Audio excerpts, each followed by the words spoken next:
గురుజీ, వరలక్ష్మి వ్రతం చేసిన తర్వాత ముగింపు విధానం ఎలా ఉండాలి? ఇప్పుడు వ్రతం అంతా చేసేసారు కదా. వ్రతం అంతా అయిపోయిన తర్వాత ఆ రోజు ఉద్వాసన అనేటటువంటిది చెప్పరు.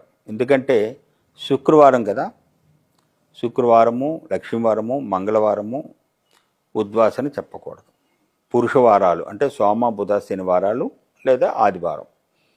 కాబట్టి ఈ శుక్రవారం నాడు మీరు పూజ చేసిన తర్వాత ఆ అమ్మవారిని, ఆ కలశాన్ని అలాగే ఉంచి సాయంకాలం కూడా స్నానం ఆచరించి దీపారాధన చేసి చక్కగా పరిమళం వచ్చేటువంటి అగరబత్తి వెలిగించి అమ్మవారికి లఘు నివేదన, ఒక కొబ్బరికాయ కొట్టు, ఒక అరటిపండు పెట్టు, ఒక పటిక బెల్లం పెట్టు, ఒక బెల్లం ముక్క పెట్టు, నైవేద్యం చేసి మళ్ళీ వీలైతే మీకు అష్టోత్తరనామాలు చేసి, లేకపోతే అమ్మవారి యొక్క 4 నామాలు చదువుకొని, లేకపోతే అమ్మవారి యొక్క మహాదేవ్యై చ విద్మహే విష్ణుపత్నై చ ధీమహి తన్నో లక్ష్మీ ప్రచోదయాత్ అనేటటువంటి దీంతో కానీ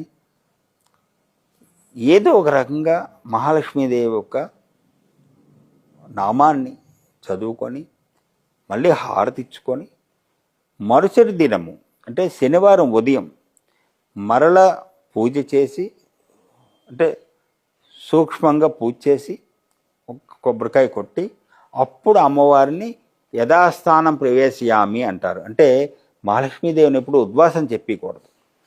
ఉద్వాసం చెప్పేస్తే ఆవిడ మన ఇంటి నుంచి వెళ్ళిపోతారు, వెళ్ళిపోతే మనకి ఉండదు.